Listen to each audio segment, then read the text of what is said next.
복음 우리를 찌르다, 복음 우리를 찌르다라는 제목으로 말씀을 전하도록 하겠습니다. 우리 지난주까지는 설교 못 들었죠? 6주 동안 했는데 기억이 안 날 수 있어요. 네, 우리 누가복음 15장에 있는 탕자 본문 말씀을 전했는데요.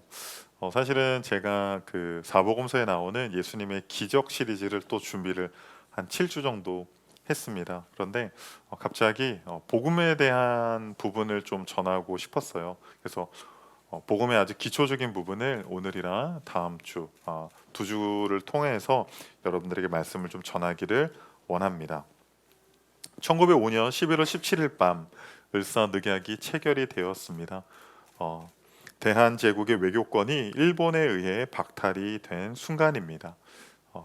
그날 밤 참정 대신 민영환은 책상 앞에 앉아서 유서를 작성했습니다.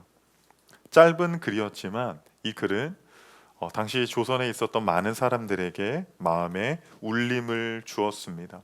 전체 부분은 아닌데요. 아주 몇 줄을 제가 좀 읽어드리겠습니다. 죽음으로써 우리 2천만 동포에게 사죄하노라. 동포여 동포여 불이 불려하여 자강 독립을 이루라. 이 짧은 글입니다. 그런데 이 글이 바로 알려진 것이 아니라 13일 후에 그의 죽음과 이 유서가 사람들에게 알려졌습니다. 이 소식을 들은 장지연은 황성신문에 시리아 방성되고 이날의 목노와 통곡하노라라고 하는 논설을 작성을 했습니다. 사람들이 이 글들을 읽으면서 눈물을 흘렸고 통곡했습니다. 그리고 이것이 불씨가 되어서 훗날의 의병운동과 애국 계몽운동, 그리고 우리가 잘 아는 3.1 운동의 씨앗이 되었다라는 것입니다. 여러분, 이 민형환의 유서가 왜 사람들의 마음을 찔렀을까요? 사실 당시 사람들은 대한제국의 외교권이 박탈되었다는 사실을 알고 있었어요. 그런데 이 유서는요, 단순한 정보 전달이 아니었어요. 단순한 내용 전달이 아니었어요. 거기에는 민영환이라는 사람이 나라를 잃은 어떤 슬픔과 애통함이 그 글에 묻어 있었기 때문입니다. 사람들은요, 머리로는 이미 우리나라의 외교권이 박탈됐다라는 것을 알고 있었어요. 그러나 그 글을 읽으면서, 그 글이 들려지면서 머리에 있었던 지식이 어떻게 했어요? 마음으로 내려왔기 때문에 그들은 애통해하며 슬퍼한 것입니다. 오늘 사도행전에 나오는 오늘 본문 이제 사도행전 2장의 이 베드로의 설교 역시도 비슷한 구조를 가집니다. 성령 강림 이후에 베드로가 유대인들에게 전하는 복음의 내용을 가지고 저는 여러분들에게 말씀을 전할 텐데 두 가지 내용입니다. 복음은 여러분의 생각을 바꾸고 있습니까? 복음은 우리의 마음을 찌르고 있습니까? 이 두 가지 질문으로 전 여러분들에게 말씀을 전하기를 원합니다. 첫 번째는 복음은 생각을 바꾼다라는 거예요. 복음이 무엇을 바꾼다고요? 생각을 바꾼다라는 것입니다. 사도행전 2장 36절을 한번 읽어보겠습니다. 그런즉 이스라엘 온 집은 확실히 알지니 너희가 십자가에 못 박은 이 예수를 하나님이 주와 그리스도가 되게 하셨느니라 하니라. 네, 보통 사람들은 30에 죽고 60에 묻힌다고 합니다. 무슨 말이냐면 30살까지 자기가 공부했었던 거, 읽었었던 책들, 들었던 강의들, 그리고 경험들, 그것이 30 이후에 바뀐다 안 바뀐다? 잘 안 바뀌어요. 잘 안 바뀌어요. 여러분, 죄송한 말씀이지만 조금 이렇게 60대 이후 이제 우리 남전도에 이렇게 모임하는 거 보면 재밌어요. 다 자기 얘기해. 뭔가 이렇게 흐름이 있어야 되잖아. 근데 그냥 이 사람이 얘기해. 그럼 나는 내 얘기 하는 거야. 그리고 또 이 사람이 이제 이야기하고. 근데 제가 보니까 권사님들도 크게 다르진 않더라고. 지난주에 갔었는데 신방을. 그러니까 자기 얘기하는 거야. 자기 얘기하는 거. 누군가 다른 사람들의 말을 듣고 그냥 내 생각과 내 경험들 그렇게 바뀔 생각이 별로 없는 거예요. 그런데 베드로는요, 유대인들의 생각을 어떻게 바꿔놓냐면, 유대인들이 뭘 믿었어요? 구약 성경을 믿었죠. 구약 성경, 모세 오경, 시편, 선지자의 글들을 하나님의 말씀으로 그들은 믿었단 말이에요. 그래서 베드로는요, 복음을 전할 때 그들이 믿고 있는 그 세계관 안으로 침투를 해서 복음으로 그들을 설득하고 있다라는 것입니다. 27절을 한번 읽어보겠습니다. 이는 내 영혼을 음부에 버리지 아니하시며 주의 거룩한 자로 썩음을 당하지 않게 하실 것이미로다. 이 말씀은요, 베드로의 말이 아니라 베드로가 시편 16편 10절의 말씀을 인용한 것입니다. 우리 시편 16편 10절을 읽어보겠습니다. 이는 주께서 내 영혼을 수월에 버리지 아니하시며 주의 거룩한 자를 멸망시키지 않으실 것이미니이다. 모니터가 안 나옵니다. 모니터 체크를 부탁을 드립니다. 베드로가 말하는 이 사도행전 2장 27절의 말씀은요, 시편에 있는 말씀을 인용한 겁니다. 시편 16편은요, 다윗의 시편이에요. 다윗의 시편. 그런데 거기서 뭐라고 말합니까? 거룩한 자는 멸망당하지 않는다라는 거예요. 몸이 썩어지지 않는다라는 말을 하는 겁니다. 그런데 이것은요, 단순한 선포가 아니라 질문이었어요. 다윗이 그렇게 말했는데 다윗이 죽었어요, 안 죽었어요? 다윗의 몸이 썩었어요, 안 썩었어요? 그 질문을 하고 있는 거예요. 그러면서 29절에 이렇게 말을 합니다. 형제들아, 내가 조상 다윗에 대하여 담대히 말할 수 있노니 다윗이 죽어 장사되어 그 묘가 오늘까지 우리 중에 있도다. 우리가 다 아는 사실 아니냐. 다윗 왕은 위대한 왕이었지만 그는 죽었고 그의 육신은 썩어서 우리 가운데 묘가 있지 않느냐라고 이야기를 하고 있다라는 거예요.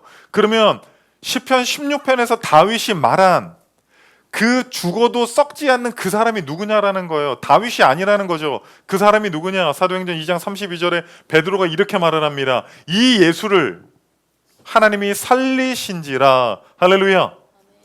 죽었지만 그는 썩지 아니하시고 살아나셨다.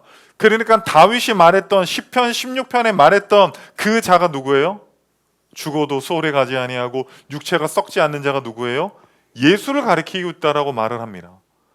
그리고 또 하나 이야기를 하는데요. 34절 35절 읽어보겠습니다.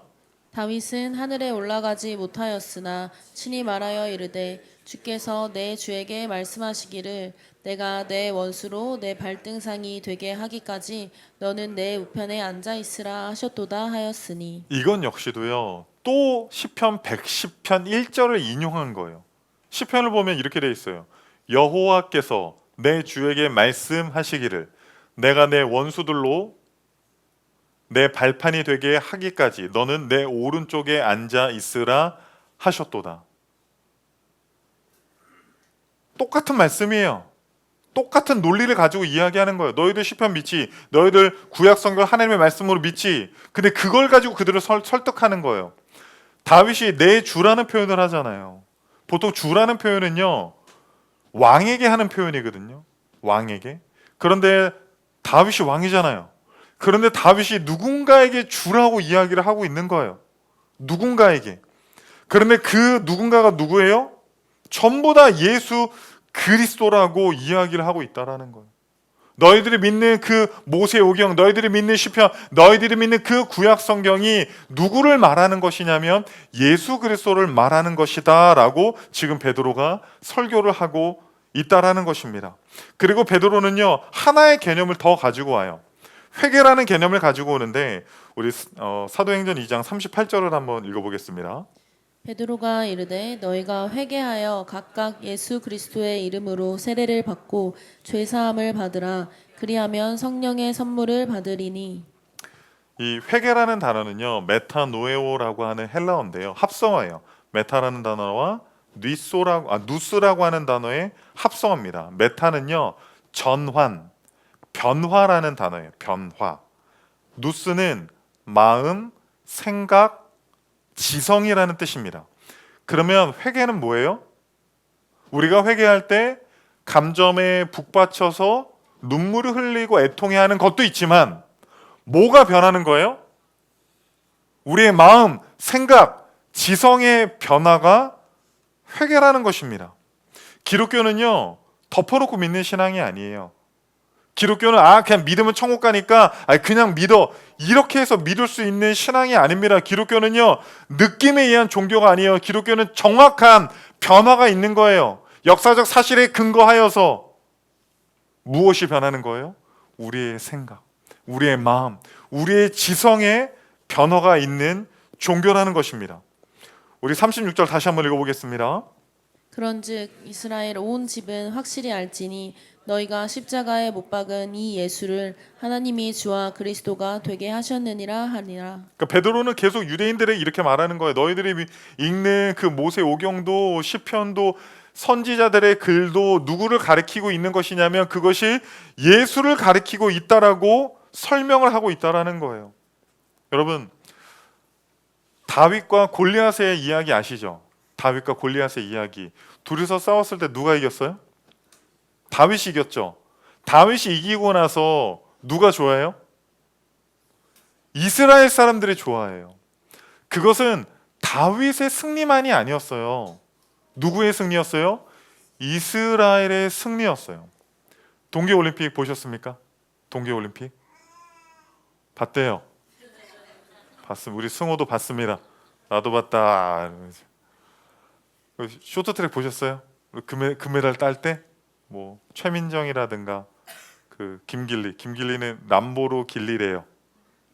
그 금메달 따는 장면 보면 한 번 보면 안 돼요. 유튜브로 몇 번 돌려봐야 돼요. 그 추월할 때 보니까요, 거기 그 스케이트에는 뭐가 달린 것 같아요. 갑자기 슝 이렇게 앞으로 가요. 갑자기 뭘 하지도 않았는데 갑자기 이렇게 앞으로 가거든요. 그들이 금메달을 땄을 때 김길리 금메달 1, 최민정 금메달 1, 그게 아니라 어떻게 돼요? 대한민국 금메달 1 이렇게 뜨잖아요. 성경은 말하고 있다라는 거예요. 무엇을 말한다라는 거예요? 다윗이 골리앗을 무너뜨린 그 승리, 그것이 다윗의 승리가 아니라 이스라엘의 승리였던 것처럼 예수 그리스도께서 십자가에서 사망 권세를 이기신 그 승리가 누구의 승리다? 우리의 승리라는 거예요. 유월절 사건을 보십시오. 유월절 전날에 어떻게 명령합니까? 문설주와 좌우 임방에 어린 양의 피를 바르라. 그 피를 보면 심판하려고 했던 천사가 어떻게 해요? 심판하지 않고 넘어가요. 그렇죠? 그런데 훗날에 세례 요한이 예수님을 가리켜서 뭐라고 해요? 세상 죄를 지고 가는 하나님의 어린 양이라고 이야기를 하고 있다라는 거예요. 십자가에서 흘리신 그 예수 그리스도의 보혈의 피로 이 세상 모든 사람들의 죄가 씻음 받았다라고 그렇게 성경이 외치고 있다라는 거예요. 여러분, 성경은요, 도덕적인 책이 아니에요. 성경은 인문학적인 책도 더더욱 아닙니다. 우리가 성경을 읽다 보면 아브라함처럼 순종해야지, 뭐 다니엘처럼 기도해야지, 우리도 뭐 다윗처럼 용감하게 골리앗 앞에 나아가야지라고 하는 우리의 행위에 근거한 결단을 하기도 합니다. 그런데 그것보다도 더 중요한 내용이 있어요.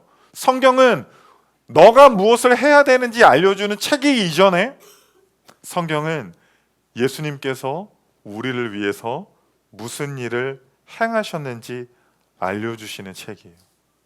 성경은. 그래서 우리가 무언가 대단하기 때문에, 우리가 무언가 정결하기 때문에, 우리가 무언가 하나님께 예쁜 짓을 했기 때문에 하나님께서 우리를 사랑하시는 것이 아니라 예수 그리스도께서 우리를 대신해서 십자가에 못 박혀 죽으셨기 때문에, 예수님께서 그 십자가 도상에서 우리를 위해서 완전한 기도를 들으셨기 때문에 하나님께서 우리를 사랑하시고 우리를 위해서 우리의 기도를 들어주시는 줄 여러분 믿으시기 바랍니다. 성경은요, 우리의 생각을 바꿔요. 어떤 생각을 바꾸냐면 내 힘으로 안 된다라는 거예요. 여러분, 혹시 구원 받으실 때 1%라도 지분이 있는 분 계십니까? 복음이 선포됐지만 내가 믿음으로 받아들였기 때문에 나에게도 지분이 있어라고 생각하시는 분 계십니까? 아무도 없어요.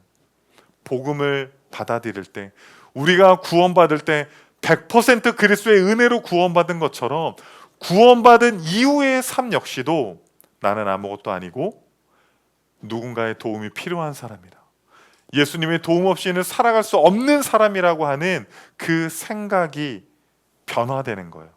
복음으로 말미암아. 두 번째입니다. 복음은 마음을 찌릅니다. 우리 사도행전 2장 37절을 한번 읽어보겠습니다.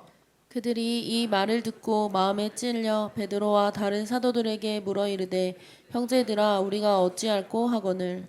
네, 마음에 찔려. 이 단어도요, 두 단어의 합성어입니다. 카타라고 하는 단어, 아래로, 완전히, 철저히라는 뜻이 있어요. 그리고 뉘소라고 하는 단어, 찌르다, 꿰뚫다, 관통하다라는 단어가 있습니다.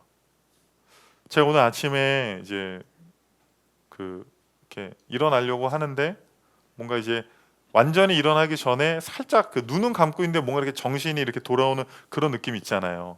그런 느낌적인 느낌 드는데 갑자기 왼쪽 팔이 아픈 거예요. 뭔가 따끔한 거예요. 그래서 제가 눈을 떠서 딱 쳐다봤더니 제 딸이 저를 꼬집고 있는 겁니다. 일어나라고. 그래서 아빠 아파 이러고 이제 했는데, 여러분 복음은요 우리를 꼬집는 게 아니에요. 우리를 핥히는 게 아니에요. 그 성령의 검은요 완전히 우리의 마음을 관통하는 거예요. 찔러버리는 거예요. 그냥 교회 나가볼까? 나 그냥 뭐 종교 가지면 마음 평안하다고 하는데 나 그냥 종교나 좀 가져보고 교회 가서 그냥 좋은 말씀이나 들을까? 그게 아니라는 거예요. 성경을 읽으면요, 하나님의 말씀을 들으면요, 우리의 마음이 찔려요. 우리의 마음을 관통한다고요. 복음은요, 우리를 편안한 상태로 절대 두지 않아요. 여러분 성경 한번 읽어봐요. 성경 읽으면요, 최종적으로 우리의 마음이 샬롬의 상태, 평안한 상태로 가지만 절대로 편안하게 두지 않아요. 여러분 미워하는 사람 있어요? 없어요? 옆 사람 한번 봐봐요. 성경은 원수도 사랑하라고 하거든요. 성경을 자꾸 읽으면요 불편해져요. 그냥 편안하게 살았는데, 그냥 내가 원하는 대로 살았는데, 야비하게 살았는데, 세상 사람들이랑 비슷하게 살았는데, 그것이 자꾸 아니라고 하는 그 말씀에 우리의 마음이 찔린다라는 거예요. 그런데 여기서 유대인들의 마음이 찔렸잖아요. 그런데 이걸 문법적으로 보잖아요. 능동태가 아니에요. 수동태예요. 스스로 찌른 게 아니라요, 무언가에 의해서 찔림을 당한 거예요. 습격을 당한 거예요. 여러분들 중에서 결심하고 예수 믿은 사람 있습니까? 나 이제 예수 믿어야 돼. 나 오늘부터 예수 믿을 거야. 예수님이랑 나랑 오늘 1일, 카톡에 1일, 100일 막 이런 거 적어놔. 그런 사람이 어디 있어요? 어느 순간 하다가 찔린 거예요. 저도 예수 믿은 경위 말씀드려요. 이제 중학교로 딱 올라갔는데 중3 누나들이 너무 이쁜 거야. 달라. 이 초딩들이랑은 달라. 누나들이 와 달라. 그리고 교회 왜 가요? 누나들 보러. 우리 드림틴즈 부흥하려면 누나들이 이뻐야 되는데, 그래 너희들 이쁘다. 야 진짜 이쁘다. 이쁘다. 많이 이쁘다. 그래요. 이쁜 누나 보러 갔다가 계속 가다가 수련회도 가다가 말씀도 듣다가 어느 순간 그냥 하고 찔리게 됐다라는 거예요. 네. 여러분 우리가 예수를 믿는 거는요 너무나도 놀라운 사건이에요.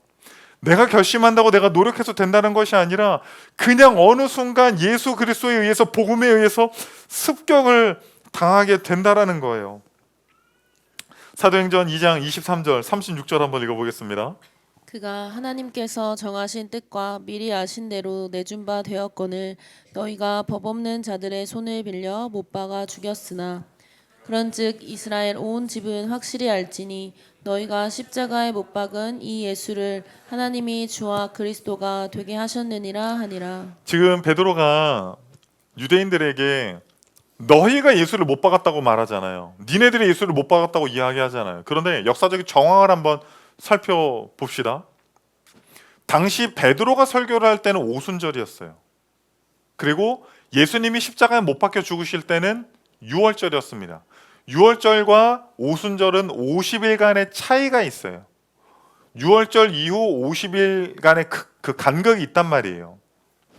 그러면 유대인들은 당시에 전부 다 이 순례절기라고 해서 예루살렘에 다 살고 있었기 때문에 온 것이 아니라 그 오순절을 지키기 위해서, 유월절을 지키기 위해서 자신들이 살고 있던 고향에서 온 거예요. 고향에서.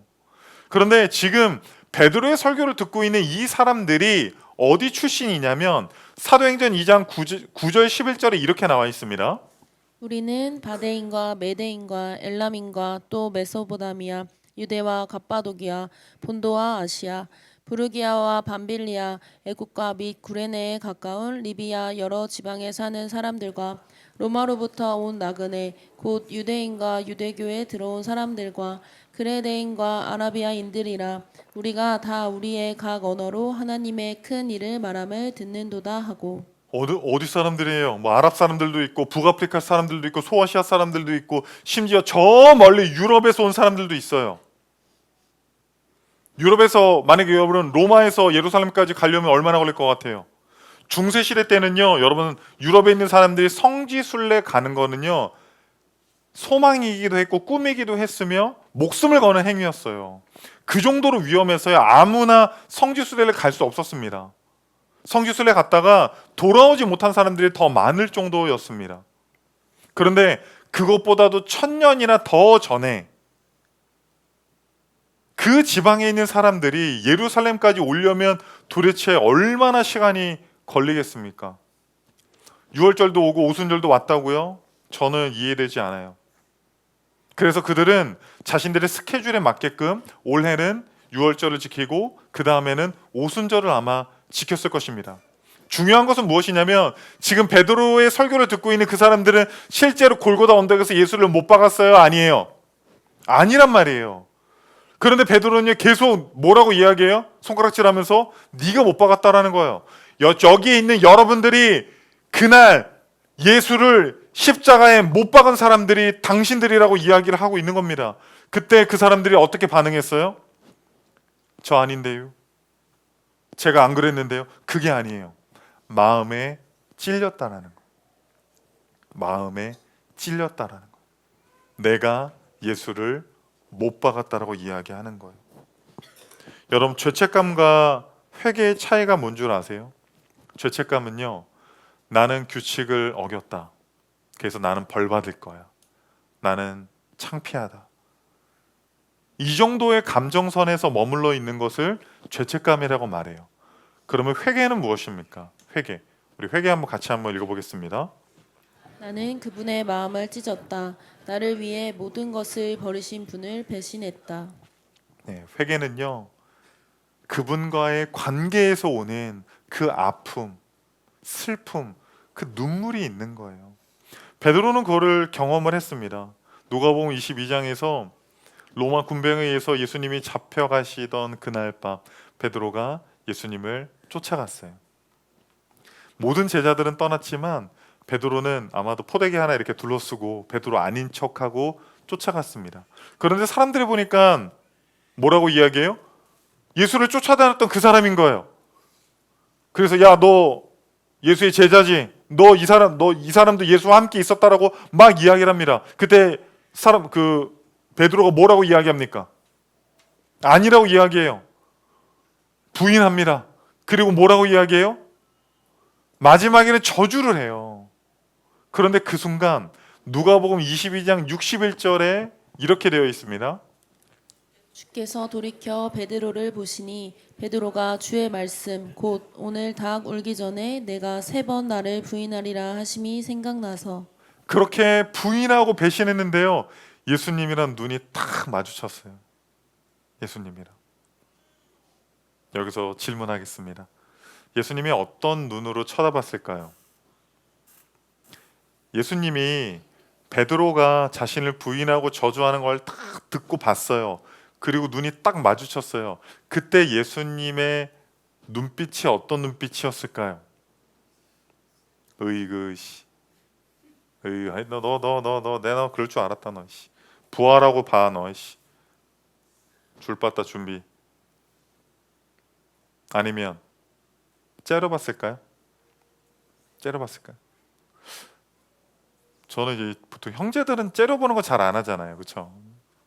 몰라 제 고정관념일지 모르겠지만 이제 보통 째려보는 우리 와이프가 자꾸 째려봐서 그런가? 지금도 약간 아니면 예수님이 이렇게 약간 째려봤을까요? 좀 섭섭해서 삐져서 저는요 이랬을 것 같아요. 예수님의 눈빛은 사랑의 눈빛이었어요. 그 눈빛으로 베드로는 뭘 느꼈냐면 베드로야, 나는 네가 부인할 줄 알았어. 그런데 네가 배신하고 저주하고 도망가도 나는 너를 사랑한다. 나는 너를 위해서 이 십자가를 질 거야. 사랑의 눈빛으로 나는 배신하고 나는 저주하고 도망갔지만 예수님은 여전히 사랑의 눈빛으로 베드로를 바라보셨다라는 것. 그래서 누가복음 22장 62절에 이렇게 구절이 적혀 있습니다. 밖에 나가서 심히 통곡하니라. 베드로는 심히 통곡했습니다. 자신은 예수님을 버리고 부인하고 저주했지만 여전히 자신을 사랑하는 그 예수님을 보면서 눈물을 흘리지 않을 수가 없었습니다. 여러분, 성경은 우리에게 무언가를 하라고 말하기 이전에 예수님이 우리를 위해서 무엇을 하셨는지를 보여주는 책이에요.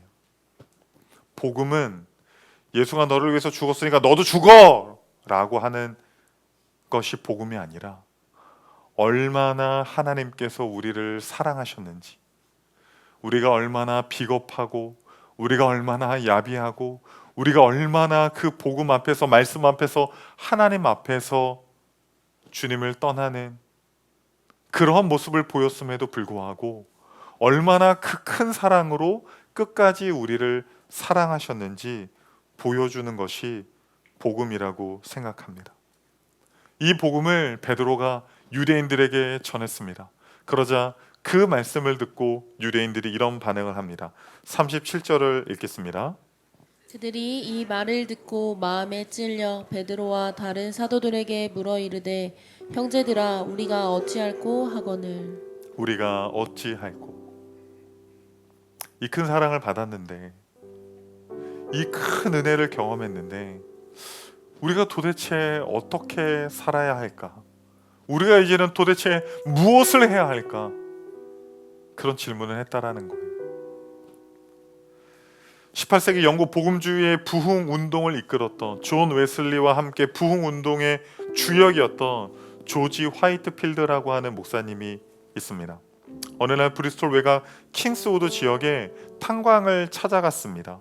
18세기 탄광은 당시의 지옥과 같았다고 합니다. 광부들은 하루에 12시간 이상씩 근무를 해야만 했고요. 그들은 대부분 40세가 되기 전에 폐렴으로 죽었다고 합니다. 그들은 사회의 밑바닥 취급을 받았고 그 어떤 누구도 광부들이랑은 어울리려고 하지 않았을 뿐만 아니라 그들을 무시하고 손가락질 했습니다. 그런데 어느 날 저녁 모든 하루 일과를 마치고 광부들이 땅으로 올라왔는데 성직복을 입은 목사가 연단에 서서 설교를 하기 시작하는 것입니다.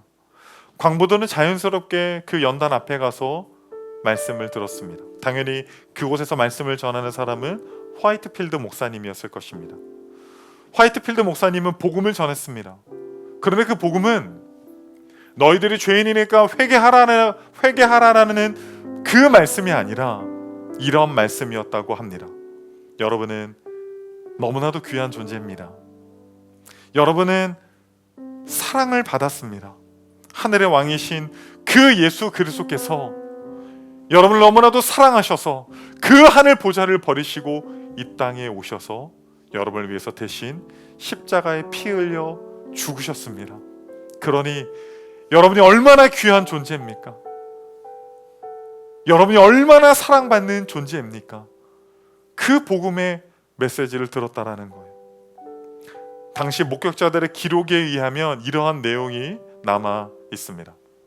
광부들의 얼굴은 석탄가루로 새카맣게 그을려 있었습니다. 그런데 설교를 듣는 동안 그들의 얼굴에 작은 하얀 줄이 생기기 시작했습니다. 눈물이었습니다. 눈물이 검은 얼굴을 타고 흘러내리면서 하얀 줄을 만들었습니다. 화이트필드 목사님이 전한 그 복음은 머리에만 남아있는 복음이 아니라 그 머리에 들어간 복음이 지성을 변화시키고 생각을 변화시키고 마음으로 내려와서 그들의 눈에 눈물을 흘리게 된 것입니다. 사랑하는 성도님들, 저는 여러분들에게 묻고 싶습니다. 복음은 여러분의 생각을 바꾸고 있습니까? 교회를 다니고 있지만, 말씀을 듣고 있지만, 성경을 읽고 있지만, 기도도 하고 있지만 여전히 내 생각이 복음보다 앞서고 있다면 진짜 그것이 복음 맞습니까? 복음은 우리의 생각을 바꿉니다. 나는 안 된다라는 거예요. 나는 할 수 있고, 나는 해낼 수 있고, 내 힘으로 성취할 수 있고, 이것은 복음이 아니에요. 그거는 자기계발서에 나오는 그러한 일들이, 그러한 사람들이 적어놓은 사람들의 글입니다. 복음 앞에 서면 우리는 아무것도 할 수 없다라는 것들을 고백하게 돼요. 우리가 구원받을 때 아무것도 할 수 없었던 것처럼 구원받은 이후에도 우리는 누군가의 도움이 필요합니다. 우리가 구원받기 위해서 예수 그리스도의 도움이 필요했던 것처럼 구원받은 이후에 우리의 삶 역시도 하나님의 도움, 우리 주님의 도움 없이는 살아갈 수 없다라는 그 생각으로 우리가 살아가야 된다라는 거예요. 그리고 그 복음은 우리의 머리에만 남아있는 것이 아닙니다. 복음에 대해서 한번 설명해 보시죠. 복음에 대해서 한번 이야기해 보시죠. 정보를 쭉 나열하는 것으로 그것만으로는 충분하지가 않습니다. 복음은 우리의 마음을 찌릅니다. 복음은 우리를 꼬집고 핥히는 것이 아니에요. 하나님의 말씀은 좌우에 나선 그 어떤 것보다 예리하여서 우리 심장을 관통하는 거예요. 유대인들은 자신들이 골고다 언덕에서 실제로 예수 그리스도를 못 박은 것이 아니지만 그 골고다 언덕에 서서 내가 예수를 못 박았습니다. 저 십자가에 달리신 예수가 나의 죄를 위해서 저렇게 달리셨다라고 하는 그 탄식의 고백을 하게 됩니다. 형제여, 우리가 어찌할꼬? 이제 우리가 어떻게 살아야 되는지, 우리가 어떻게 그 복음에 반응해야 되는지 그들은 탄식했습니다. 사랑하는 성도님들, 복음은 우리의 생각을 바꿉니다. 여러분의 힘으로 살아가는 것 같지만 우리는 주님의 도움 없이는 살아갈 수 없다라는 사실을 여러분 믿으십시오. 그리고 복음은 우리의 심장을 찌릅니다. 우리가 편한 대로 살아가게 두지 않아요. 세상의 방법대로, 세상의 생각대로 살아가게 절대로 두지 않습니다. 우리의 마음을 찔러 이제는 주님께로 달려가길 원하고, 이제는 주님의 뜻대로 살아가길 원하는 그 마음을 주신다라는 사실을 여러분 잊지 마시기 바랍니다.